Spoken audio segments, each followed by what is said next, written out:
Hola, ¿cómo andan? Bueno, vamos a dar comienzo al primer video que trata sobre forrajes conservados y su utilización en los sistemas de invernada pastoril. Como vienen clases anteriores viendo, la invernada pastoril lógicamente son sistemas que principalmente tienen como protagonista a los forrajes, en donde es un eslabón que el objetivo es terminar el animal gordo para faena.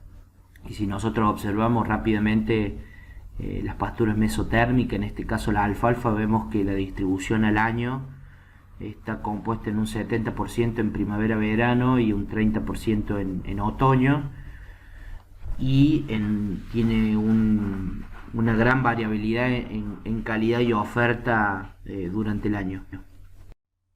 Si nosotros lo vemos al mismo ejemplo, pero en pasturas megatérmicas, son mucho más concentradas. Vemos que el 80% de la producción está en primavera-verano y solamente el 20% en otoño. Entonces podemos decir que la producción es variable según época y grado de utilización, y nutricionalmente el forraje se encuentra desbalanceado dependiendo de las épocas.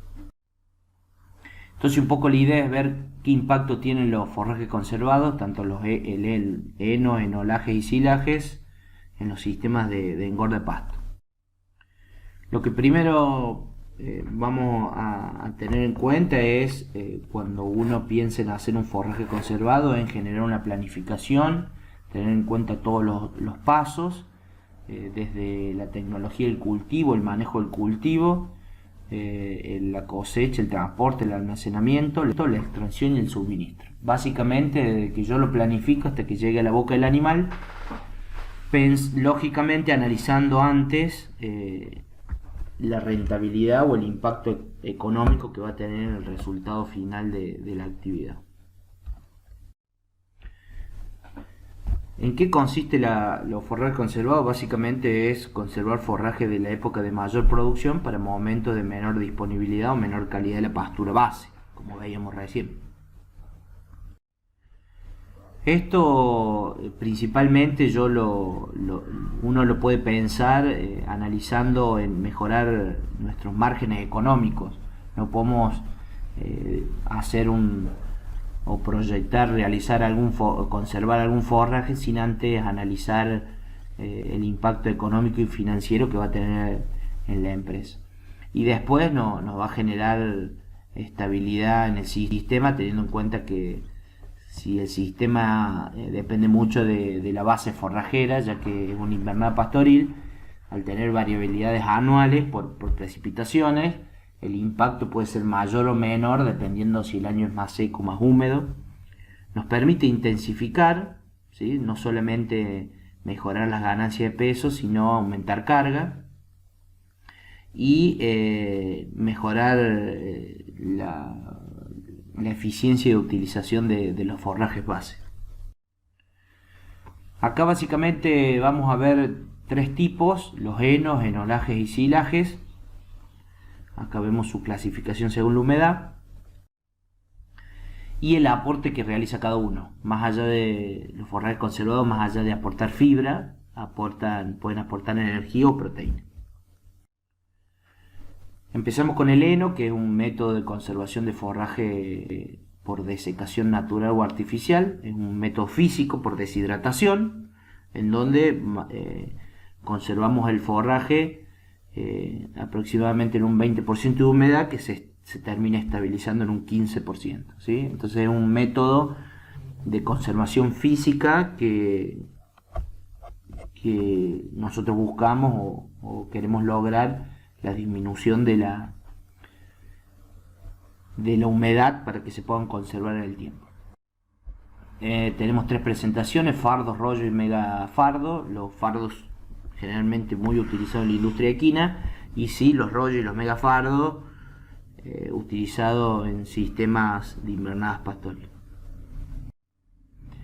Rápidamente, esto ustedes lo vieron, el proceso de anificación en la materia de forraje en cuarto año, pero desde el corte hasta el suministro nosotros tenemos diferentes etapas en donde tenemos pérdidas y para lograr un producto de mayor eficiencia y mayor respuesta, logrando buena calidad, tenemos que tratar de ser eficiente en cada paso y disminuir las pérdidas.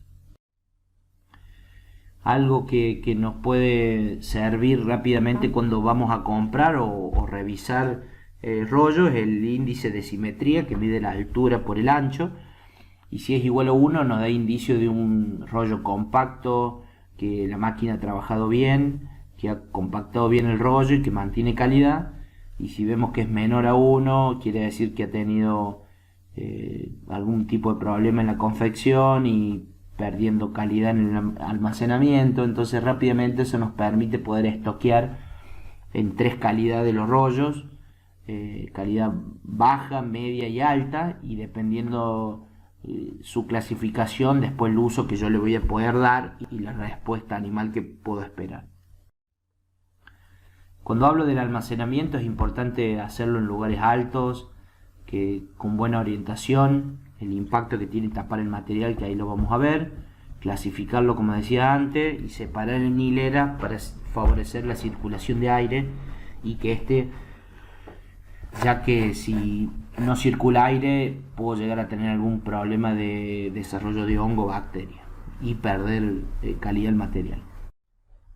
Acá vemos el almacenamiento de los rollos de buena calidad, como muestra la foto, en galpón, desde el punto de vista de almacenaje y de conservar calidad. Es excelente el galpón, pero desde el punto de vista económico tiene un gran costo de oportunidad, tanto el uso de la instalación, que es el galpón en sí, como si yo produzco un alto volumen de rollo, no podría económicamente desarrollar n cantidad de galpones por su alto costo que tiene adquirir este tipo de estructuras. Cuando nos vamos a otra opción, vemos el tapar el material con lona, que en este caso es una lona de camión, que también ayuda muchísimo porque lo está cubriendo, estamos conservando el material, estamos favoreciendo también la circulación de aire y nos permite poder tener una opción mucho menos costosa que la anterior.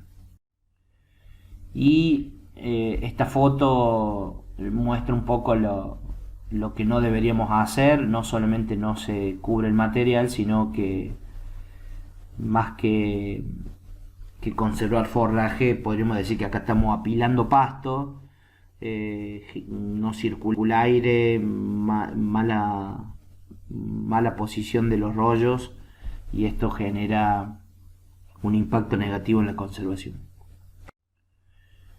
Cuando hablamos de suministro, algo importante porque estamos en una etapa en donde todo lo que come el animal se va a ver reflejado en la ganancia de peso, es importante tener en cuenta el uso de rollos. Vemos a la izquierda la foto en donde se ve claramente el rollo y cómo impacta positivamente en disminuir pérdidas, sobre todo cuando el animal va y come.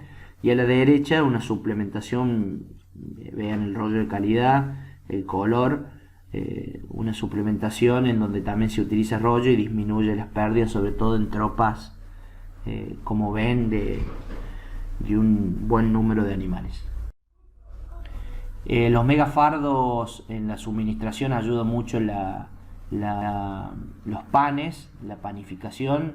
Si bien el megafardo es una estructura de muchos kilos, pero viene panificada, en el cual yo puedo sustraer esos panes de esas subdivisiones que tiene el megafardo y mejorar el suministro a los animales y disminuir las pérdidas. Si yo evalúo las pérdidas teniendo en cuenta que almaceno el heno en el rollo, en este caso en galpón, con protección, como veíamos con la lona sin protección, vemos que sin protección tenemos un 30% de pérdida, con la lona un 12% y en galpón un 3%, ¿sí? Entonces, si eso lo relacionamos con las raciones, vemos que impacta bastante simplemente con decidir de protegerlo de una u otra forma el material, ya que Eso me va a lograr tener mejores respuestas y menores pérdidas, y sobre todo mejor impacto económico en la respuesta animal, en este caso de la utilización de rollos.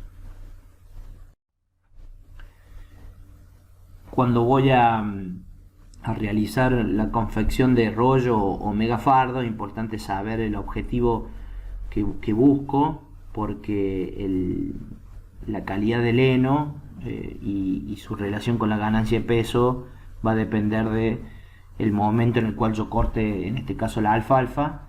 Acá podemos ver que vamos a tener una calidad cortándola en 10% de floración, mirando su porcentaje de proteína bruta, a diferencia de que si yo lo confecciono en un 50 o 100% de floración, en donde más que todo voy a tener un impacto menor en la calidad, porque tengo menos proteína bruta y sí un mayor disponibilidad de fibra. Entonces no quiere decir que esté bien una u otra forma, sino que primero yo tengo que definir bien el objetivo de utilización de ese heno para después realizar su correcta confección y tener las respuestas de ganancia diaria esperadas. Cuando hablamos de enolaje, es otra forma de conservar diferente a los henos, y vemos que el enolaje es la conservación de forraje por acción de la acidez en condiciones de deshidratación parcial, o sea que es una combinación de métodos, tiene una deshidratación parcial.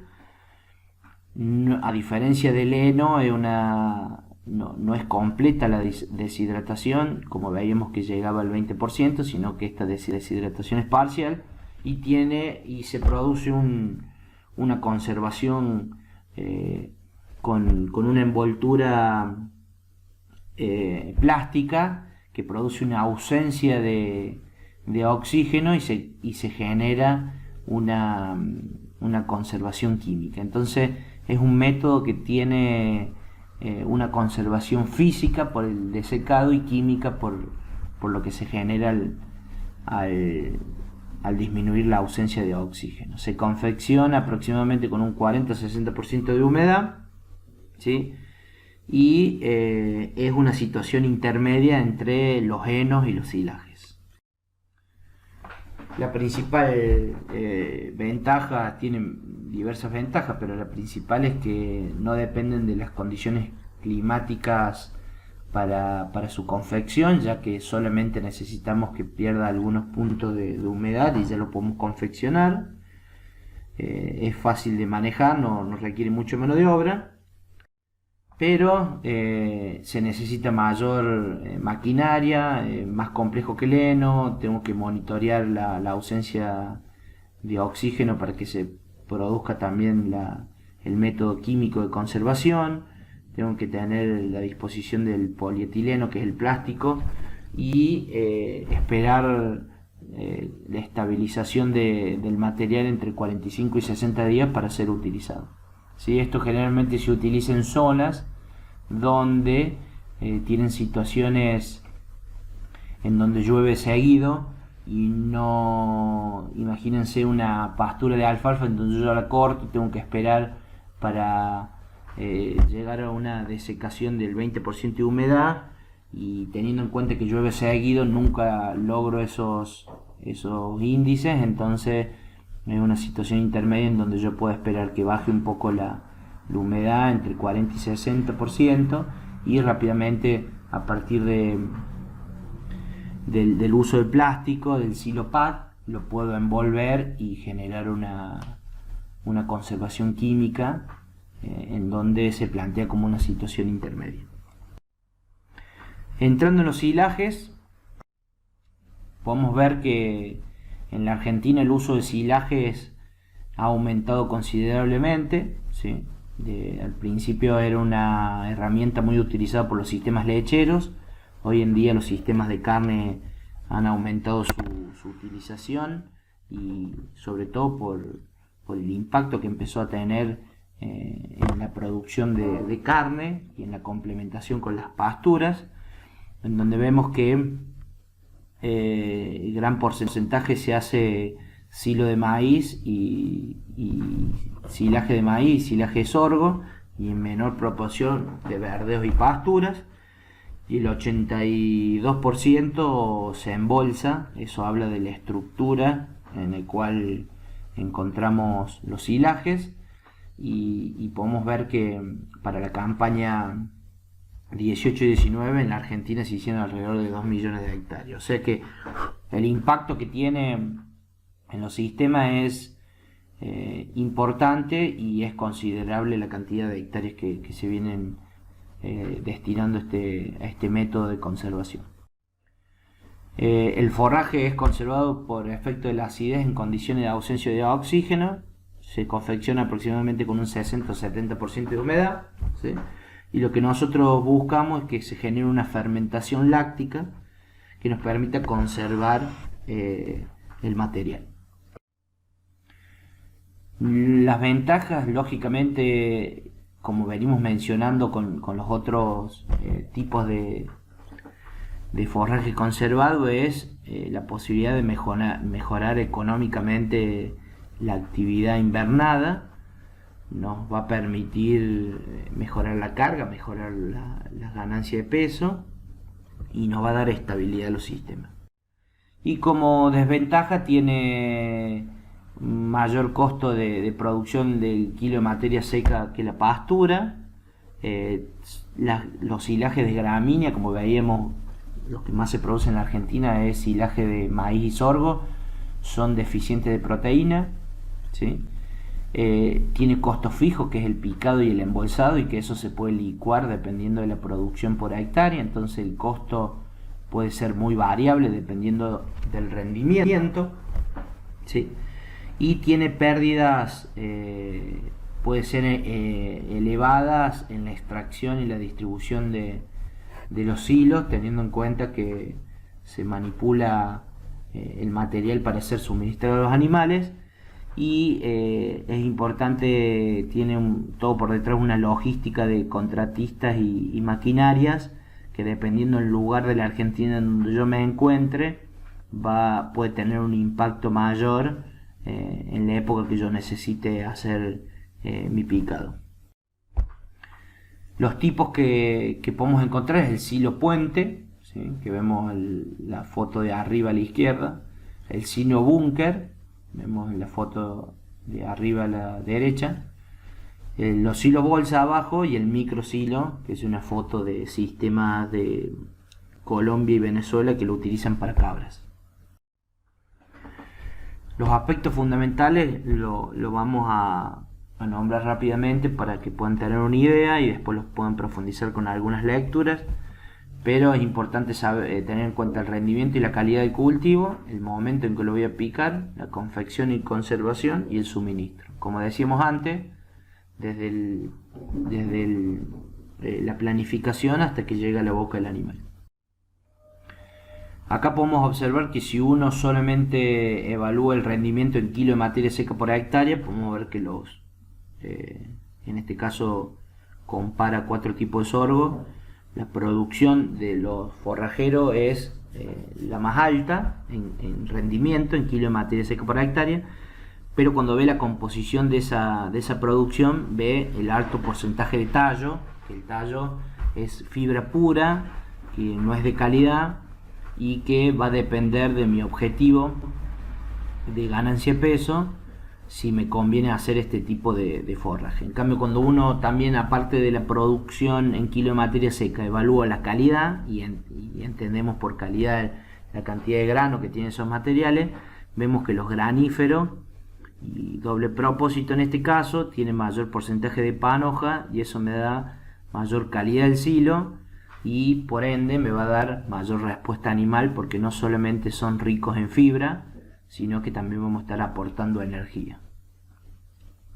Entonces uno va a decidir teniendo en cuenta las dos variables, la calidad y el volumen que genere el material, también un poco pensando en qué es lo que estoy buscando a la hora de la respuesta animal. Si yo estoy buscando mantenimiento o generar fibra, voy a elegir un material, y si yo estoy buscando generar mayor ganancia de peso vivo, tengo que tener en cuenta también mucho la calidad del silaje que yo voy a utilizar. Cuando vemos las digestibilidades, vemos que el maíz tiene una buena digestibilidad por su aporte a la fibra que realiza el grano, y dentro de los sorgos vemos que el sorgo granífero también, por su porcentaje que veíamos recién de panoja de grano, representan buena calidad, la calidad siempre medida en digestibilidad. Cuando observamos la proteína bruta, vemos que los silajes de gramínea, tanto los sorgos como el maíz, son deficientes en proteína bruta, en donde tienen un rango entre el 6 y el 8% de proteína bruta. Entonces, si yo al material quiero lograr buenas ganancias de peso, sí o sí voy a tener que corregir proteína, ya sea con algún concentrado o con algún verdeo de calidad que me permita complementar la falta de proteína que tiene en este caso el silaje. Por eso vemos que los silajes son muy buenos para las invernadas pastoriles, porque lo podemos combinar con los verdeos o con pasturas de calidad como la alfalfa para corregir proteína y así mejorar las ganancias diarias de peso o aumentar la carga. Acá vemos las ganancias a los materiales, a los sorgos y a los maíces corrigiendo la proteína. Vemos que tenemos entre 500 y 900 gramos de ganancia diaria, que son buenos números pensando en los sistemas de invernada pastoril. El momento óptimo de picado, vamos a tener como indicador la materia seca, porque usualmente se miraba mucho la línea media leche, pero la línea media leche ha cambiado bastante, teniendo en cuenta la variabilidad de híbridos, en donde ya no es un indicador lineal para el momento óptimo de picado. Entonces lo que nosotros vamos a buscar es hacer un monitoreo de materia seca, y recuerden bien que el momento óptimo de picado va a depender del porcentaje de materia seca, teniendo en cuenta que el rango ideal para sistema de producción de carne sería entre el 33 y el 38% de materia seca. En ese rango nos estaríamos asegurando de un correcto picado y después un buen desarrollo en la conservación de este material, produciendo una correcta fermentación láctica.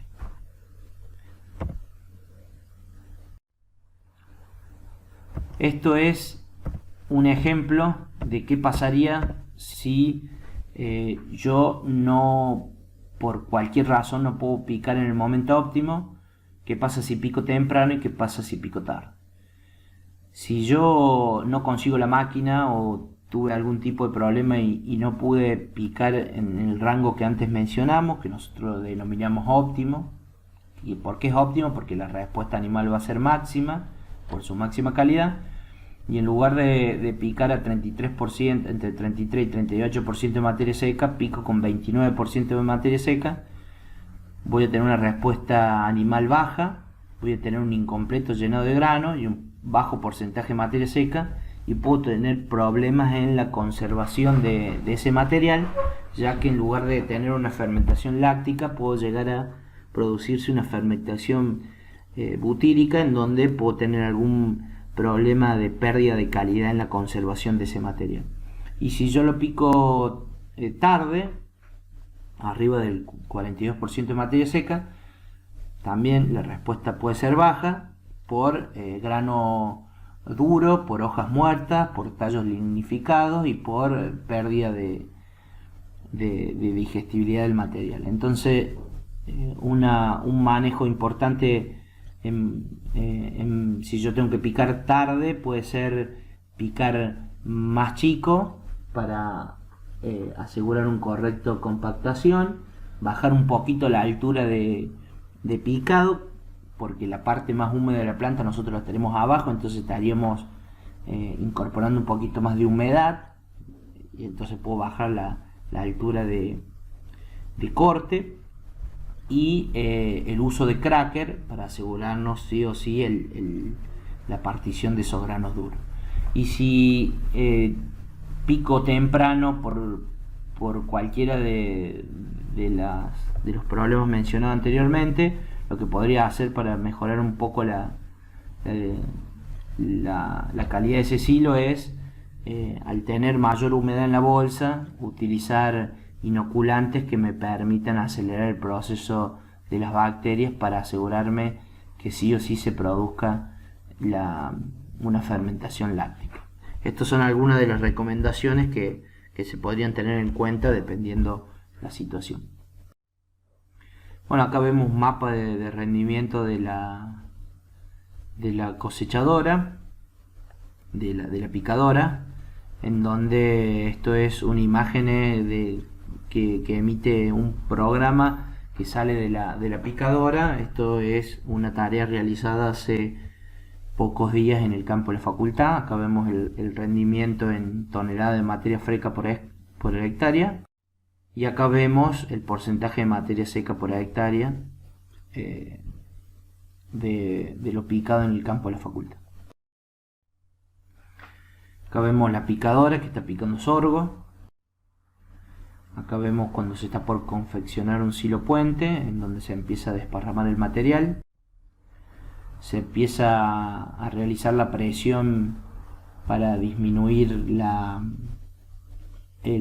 presencia de oxígeno y hasta generar una condición de anaerobiosis, que eso nos va a permitir generar la correcta fermentación. Acá vemos cómo empiezan los tractores a pisar, ¿sí? Importante la densidad y el tapar el material, que eso nos va a permitir generar mejor calidad del silaje. Acá vemos el proceso antes veíamos confección de silo puente, acá vemos confección de silo bolsa, donde es importante la compactación, la densidad y el correcto estirado de la bolsa. Y básicamente tiene 5 fases esta conservación, que empieza con una fase aeróbica, y podemos ver cómo a medida que disminuye la presencia de oxígeno, se empieza a bajar el pH y a generar la fermentación láctica, que es la que buscamos nosotros. Y una vez que ese silo se estabilizó, que dura aproximadamente entre 20 y 30 días de estabilizarse en la bolsa o en el silo puente, siempre lo fundamental es evaluar con una muestra, hacer un análisis químico para saber los porcentajes importantes que tenemos que tener en cuenta para ver cómo corregimos la dieta, que es materia seca, proteína, fibra, almidón, en donde nos va a permitir saber con qué material contamos y poder hacer las correcciones necesarias para la pastura base que querramos corregir en la invernada pastoril. El suministro puede ser mecanizado o de autoconsumo. Acá vemos un ejemplo del mecanizado. Y acá vemos el autoconsumo, en donde este es un silaje de sorgo y los animales corrigen proteína con el verdeo que encontramos atrás en la foto.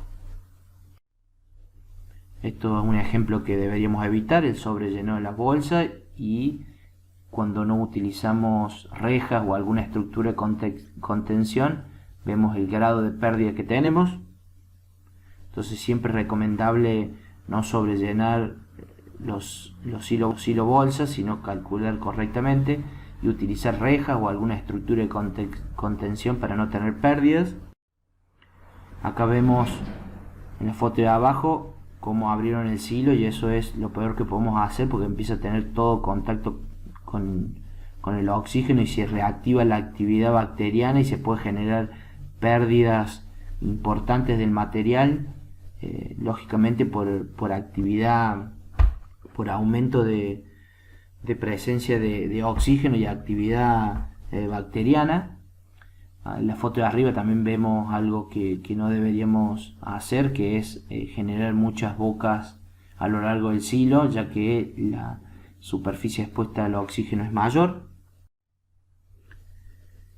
Y con respecto a las pérdidas, acá podemos observar un caso pérdida de grano de sorgo en las bostas por no usar cracker en la confección. Entonces el grano, al no ser digestible en el rumen, pasa derecho y tenemos grandes pérdidas.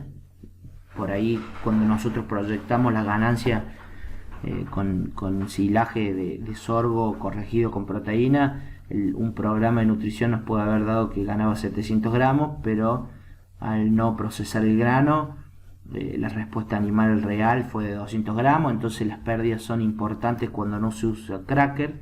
Por eso es importante el uso de cracker en sorgo. Y en maíz, dependiendo el porcentaje de materia seca que se esté picando ese material, se puede evaluar el uso o no de cracker para sistemas de producción de carne, ¿no? Que nosotros generalmente buscamos respuestas, ganancia de pesos acordes a lo que nos exigen las invernadas pastoriles. El costo del silaje va a estar constituido siempre con el costo de la tecnología del cultivo, que está la pulverización, la siembra, la fertilización, el costo del picado, que es por hectárea, el costo de alquiler o de oportunidad, la confección, que es fijo, y eso nos va a dar un costo por kilo de materia fresca, de materia seca y de materia digestible, teniendo en cuenta la calidad de ese silo. Estos serían los pasos que habría que tener en cuenta para sacar el costo de materia fresca, seca o digestible. Para la campaña 2020, un costo promedio en un rendimiento entre 40 y 45 toneladas de materia fresca por hectárea nos está dando hoy un número de aproximadamente un peso 70, un peso 90 el kilo de materia fresca, ¿sí?, de silaje de maíz. Esto es un número de referencia que pueden tener ustedes. Y por último, el silaje de grano húmedo, que los aspectos fundamentales a tener en cuenta es el momento de cosecha, el momento de conservación, el proceso y el valor nutricional. Nosotros vamos a realizar este silaje de grano húmedo en el momento en el cual el cultivo se encuentra entre un 28 y un 35% de humedad. Generalmente nosotros cosechamos los granos en 14%, alrededor del 14%. Bueno, esto se realiza una cosecha en ese rango de humedad entre el 28 y el 35%, en donde el cultivo se encuentra en madurez fisiológica, ¿sí? Y el grano en ese rango tiene un buen nivel de humedad para la fermentación después ruminal y tiene una excelente calidad nutricional. Acá vemos cómo una vez cosechado el grano húmedo se empiezan a realizar los silos puente, donde el método de ensilado es, como veíamos recién, el del silaje de planta entera. Se busca generar una buena compactación y eliminación de oxígeno que nos permita confeccionar este silaje de grano húmedo.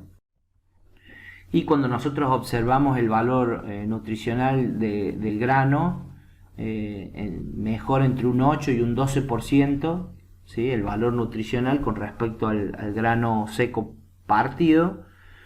Y cuando vemos la energía, está alrededor de 3,3 megacalorías por kilo, y la proteína en un 12%. Tenemos un poquito mejor concentración de proteína. Entonces lo que logramos con este silaje de grano húmedo es tener un material de mayor calidad nutricional y liberamos el lote antes, teniendo en cuenta que se cosecha con humedad entre el 28 y el 35%. Y para cerrar, queremos destacar que el éxito de los forrajes conservados, para lograr con éxito y lograr buenas respuestas animales, tenemos que mejorar la toma de decisiones, ¿sí?, el criterio económico a la hora de pensar qué tipo de forraje conservado nos conviene utilizar, teniendo en cuenta el costo, teniendo en cuenta la cadena forrajera, teniendo en cuenta la utilización, el manejo.